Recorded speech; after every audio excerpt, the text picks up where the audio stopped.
On February 28, 2026, it finally happened. The shadow war that's been simmering in the Middle East for decades just erupted into open conflict.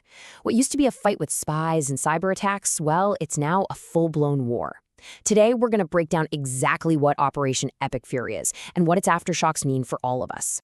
For years, the conflict between the US, Israel, and Iran was this silent battle. It was fought with cyberattacks, proxy militias, secret assassinations. That whole era is officially over. What we're watching now is a direct, declared, and absolutely devastating war that is literally reshaping the world as we speak. All right, so let's set the scene. The date you need to remember is February 28th, because on that one single day, everything changed. This wasn't just another flare-up. No, this was the beginning of a whole new and much more dangerous chapter. The official name for all this is Operation Epic Fury. The Israeli part of it is called Lion's Roar. And the goal here was incredibly clear and really audacious. This wasn't about hitting proxies or militias anymore. The targets were the very heart of the Iranian regime. We're talking its top leaders, its entire military command structure, and the whole of its nuclear program. So, how in the world did this all unfold? Let's take a closer look and really deconstruct the anatomy of this incredibly complex, coordinated attack. Those first 12 hours were just a whirlwind of devastating precision. It all started at dawn, but not with a bomb. It started with lines of code. A new cyber attack, kind of a Stuxnet 3.0, completely crippled Iran's communications and its power grid. By morning, with Iran essentially flying blind, coordinated air and missile strikes began hitting targets all across the country. And then came the knockout punch, a midday decapitation strike in Tehran that killed the Supreme Leader Khamenei and his top military brass. Of course, Iran's retaliation was swift and it was brutal, hitting not just U.S. military bases, but civilian hubs like Dubai's airport and critical energy sites in Qatar and Bahrain. And this right here tells you everything you need to know about 21st century warfare. Think about it. Before a single pilot even got in the air, the digital war had already been won.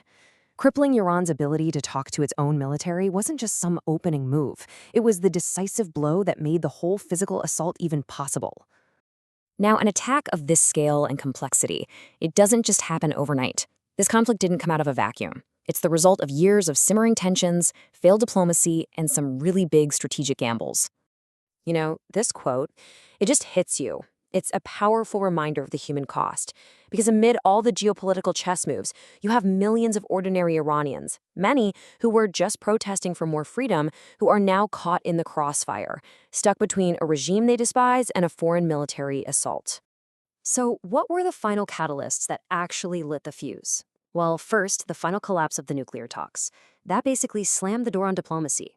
Then you had a huge strategic shift from Israel. The thinking, led by Netanyahu's government, was to stop fighting Iran's proxies and instead go for the head of the snake in Tehran directly. And the timing was crucial, coming right as massive internal protests were seen to be weakening the regime. Of course, all of this is happening in the long shadow of the 2018 U.S. withdrawal from the nuclear deal, which kind of removed the last of the guardrails. When you really boil it all down, this whole conflict comes from two completely incompatible visions for the Middle East. For the United States and Israel, a nuclear-armed Iran is seen as a genuine existential threat that they just cannot allow. But for the Iranian regime, its core goal is to achieve dominance across the region, and it sees the U.S. and Israel as the only thing standing in its way. Okay, but the fallout from this wasn't just contained to the Middle East. Not even close. It almost immediately sent what's being called a triple shock rippling across the entire global system. You might be asking yourself, okay, but how does a war thousands of miles away really impact my daily life? Well, the answer came a lot faster than anyone expected, hitting global markets and our supply chains within hours. The first shock was energy. The price of Brent crude oil just surged, blowing past $80 a barrel almost instantly. And this wasn't some minor market fluctuation, this was a jolt to the entire global economy.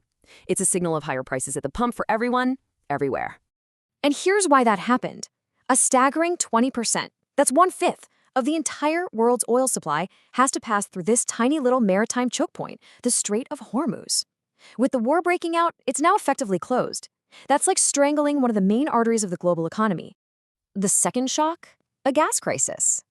Qatar, which is a massive global supplier of liquefied natural gas, had to halt all production after its facilities got hit.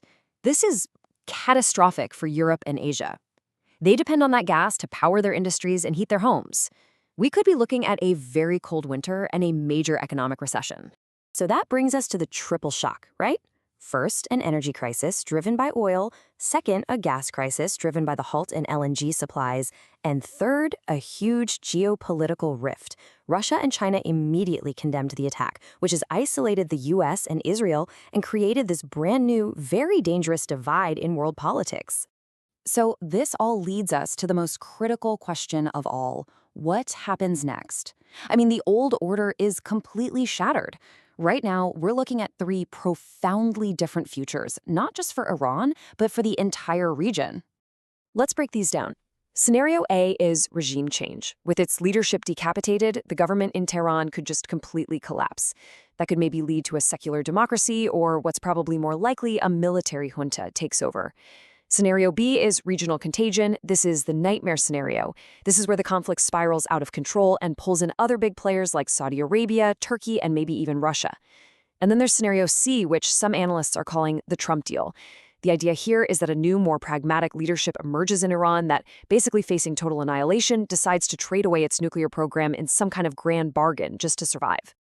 It is so important to remember that this situation is changing incredibly fast.